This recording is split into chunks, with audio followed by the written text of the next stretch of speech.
प्रधानमंत्री नरेंद्र मोदी ने बिहार चुनावों का बिगुल फूंक दिया है और प्रधानमंत्री के मंच पर बिहार एनडीए के सभी नेता मौजूद थे। मानो चुनाव से पहले एनडीए का यह शक्ति प्रदर्शन हो।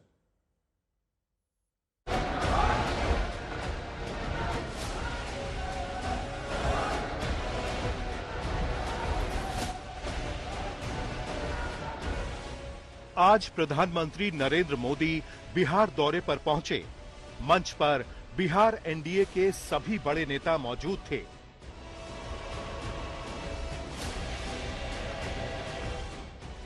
सभी की नजरें नरेंद्र मोदी के भाषण और नीतीश कुमार पर टिकी थीं। मन में सवाल था, क्या नीतीश कुमार को लेकर प्रधानमंत्री मोदी कोई बड़ा ऐलान करेंगे?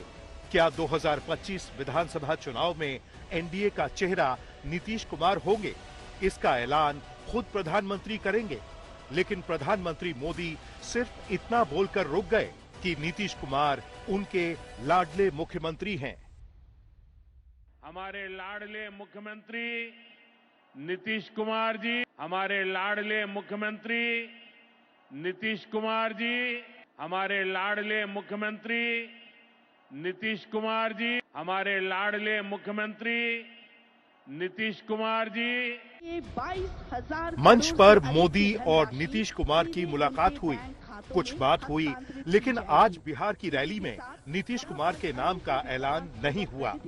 जबकि नीतीश कुमार ने पीएम मोदी की तारीफ की। मोदी ने सीएम नीतीश के सुशासन की तारीफ भी की। जान लीजिए कि सब लोग आदरणीय प्रधानमंत्री जी के पक्ष में हैं और इसीलिए पूरे तौर पर देश का विकास होगा, अब बिहार भी आगे बढ़ेगा। 2025 विधानसभा के चुनाव के बीच क्या होगा? भले ही बीजेपी के तमाम नेता नीतीश कुमार की अगुवाई में आगे बढ़ने की बात कर रहे हैं, लेकिन नीतीश की सेहत को लेकर भी सवाल हैं।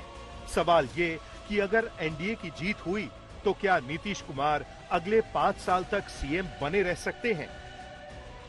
नीतीश कुमार के भविष्य को लेकर उठ रहे सवालों के बीच उनके बेटे के राजनीति में आने की चर्चाएं गर्म हैं। सवाल यही है कि चुनाव से ठीक पहले नीतीश कुमार के बेटे की सियासत में एंट्री होती है तो इसकी वजह क्या है? हालांकि जेडीयू अभी इस मुद्दे पर कुछ खुलकर नहीं बोल रही। ये पार्टी नीतीश कुमार जी ने खरीद की है और ये पार्टी में कोई भी चीज होगी तो उन्हीं की मर्जी से होगी। इसमें बाकी लोगों, पार्टियों या यहाँ तक कि आप लोगों को भी इसमें ज्यादा न दिमाग लगाने की जरूरत है न सलाह देने की जरूरत। एक सवाल ये भी है कि विधानसभा के चुनाव में अगर बीजेपी को प्रचंड सीटें मिलती हैं तो क्या 2020 की तरह नीतीश कुमार सीएम बनेंगे या फिर बीजेपी का सीएम बनेगा? यही नहीं, सवाल ये भी है कि कहीं बिहार में नीतीश कुमार महाराष्ट्र के शिंदे बनकर न रह जाएं, यानी चुनाव के बाद बिहार में पूरा खेल पलट सकता है। वहीं दूसरी तरफ पिछले लोकसभा चुनाव में नीतीश कुमार का प्रदर्शन बहुत अच्छा था।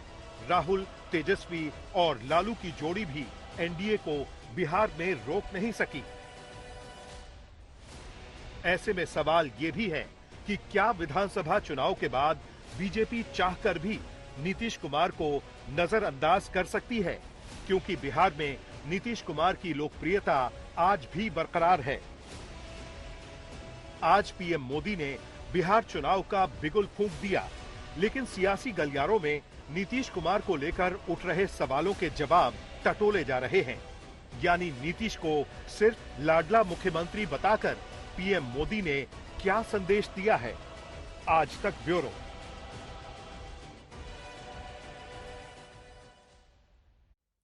कुंभ पर होती राजनीति से ही केवल वोटों का संगम किसी के पक्ष में नहीं हो सकता और राजनीति में मेहनत के साथ दूरदर्शिता जरूरी है।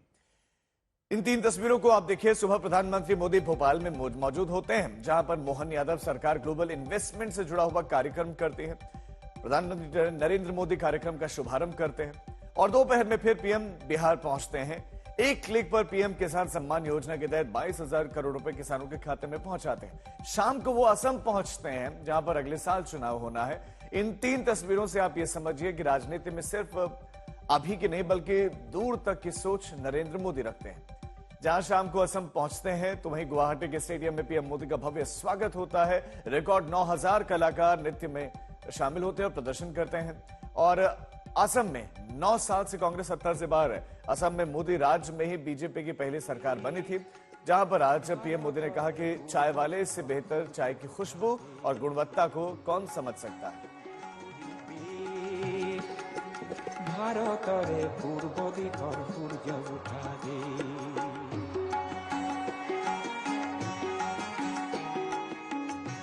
इस जबरदस्त तैयारी में चाय बागानों की सुगंध भी है और उनकी सुंदरता भी है। और आप तो जानते ही हैं, चाय की खुशबू और चाय के रंग को एक चाय वाले से ज्यादा कौन जानेगा।